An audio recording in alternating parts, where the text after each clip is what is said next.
All right, cool. Victor, what can I help you with? So I'm pretty sure you heard this like 1,000 times probably, but That's all right. I'm literally coming from the cash offer world where hey, I go on MLS, make an offer, and so on. So coming into the creative financing world and expanding my offers and everything is like holy moly! Like I don't know what to do other than just Okay. going off the AI. So I feel like with the AI will help, but I feel like probably like for example, is this a deal or not? That's basically how I am when it comes to doing these kind of transactions. And I feel like, hey, I know obviously with us just basically with the deal sniper, we're just making an offer. And then once they say yes or no, we'll negotiate. But that's Hmm. where I'm at that point. Like when it comes down to that point, like what do I say? Or more or less, I kind of get an idea what to say, but more or less, like what are the numbers I should be looking at basically at this point? Like, is So this going how to do be a you deal on the actually? paper? So you're asking how you actually negotiate? Negotiate, counter No, offer, I mean or like see if how it's do a you figure deal. out the numbers to negotiate? That's correct. Okay. All right. So let's work with a typical seller finance deal. I've got one on the screen right now. We'll go off of this one. Okay.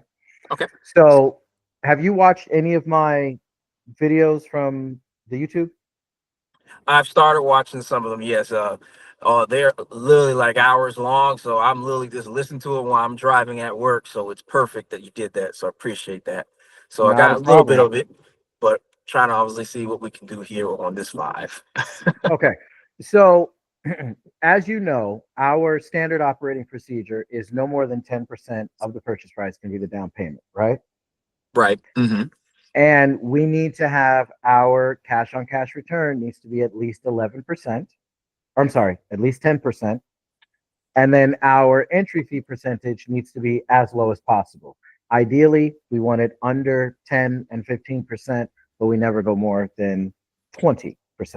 So once you have those, you can figure out how to negotiate any deal. So let's use this one for example.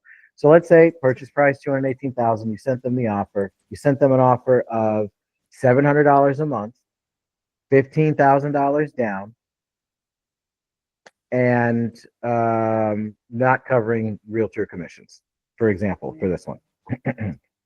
So Okay. let's say the real estate agent is interested in the deal, but they come back and they say, "Hey, we can you do a higher down payment?" Well, anytime anyone asks you for more of anything, your only response should be, "I don't know, maybe. How much do you want?" Because you need to find out what they want. So let's say in this Right. situation, they want, can we get $40,000 down? So you tell me right now, can I give them $40,000 down? No. No, that's too much. But if I wanted to run the numbers, I can use this calculator to run the numbers. Let's say you just don't know. Let's say, it's not very simple math like this one is, and they want $40,000. So that would mean that we would change the seller finance amount to 178 because that's 218 minus $40,000. And then we change this to 40 grand. Now let's go back to the seller financing tab and let's see. Now, obviously, we're way above that percentage, and our cash on cash return dipped below 10%. So no, that doesn't work. That doesn't work at all. We couldn't do that. So now let's change this back to what it was. And now let's talk about monthly payment. Let's say the seller wants, they're okay with the deal, they're totally fine with it, but they want more of a cash payment on the monthly. So now we need to figure out how much we can give them. Well, as you can see, we're at 700 bucks already, and that's at 11. Our threshold is 10, so I can probably only go up like 50 bucks. Yeah, I can't even go up 50 bucks. 735. There you go. So, in order to figure out how much money you can give a seller on a monthly payment for a seller finance deal, you just take this number and you incrementally go up until that number hits 10 or very close to 10. And then now you know I've reached my max. That's the most I can give. So the most you can actually give the seller on this property is $735 a month. Because if you give them any more, the cash on cash return is going to dip too low and no buyer is going to want to buy the deal.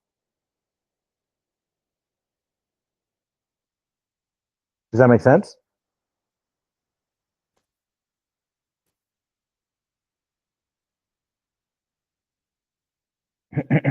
Oh, he's gone. All right. Well, that's how that works, everybody. That's how you figure out how much higher you can go on a deal when it comes to negotiating. If the seller or the real estate agent wants more money than what you offered them initially, then all you do is incrementally increase this number until that number gets very close to 10%. You can't go less than 10%. And then same thing on the down payment. You do your math here. We want $30,000 down. Okay. So what's $218,000 minus $30,000? It's $188,000. So we put $188,000 in here. We change this to 30. Now it breaks our 10% rule. The most we can give them is 21,000. But let's say, just for whatever we want to take a look at it, I mean, we're at a 19%, 19.5% entry fee percentage. That's really close to 20. It's very, very high. And adding that extra money to the down payment actually annihilated the cash on cash return. So that will tell you right now, I can't go up that high. Now let's just go to our max, which is $21,000. This would be what, 198,000. And then let's go back to seller finance. Now our cash on cash return is still low, but we can put this back to where it was. All right, so it's still lower than 10, but pretty close. And then our entry fee percentage is where it's in a more acceptable range. Still not great, but it's in an acceptable range. So that is how you use the calculator to underwrite and negotiate and figure out how much money you can offer for a creative deal when you're negotiating. Hope that answers your questions. I don't know what happened to Victor. Victor, I hope you watch this video. Like, comment, subscribe. I'll talk to you later.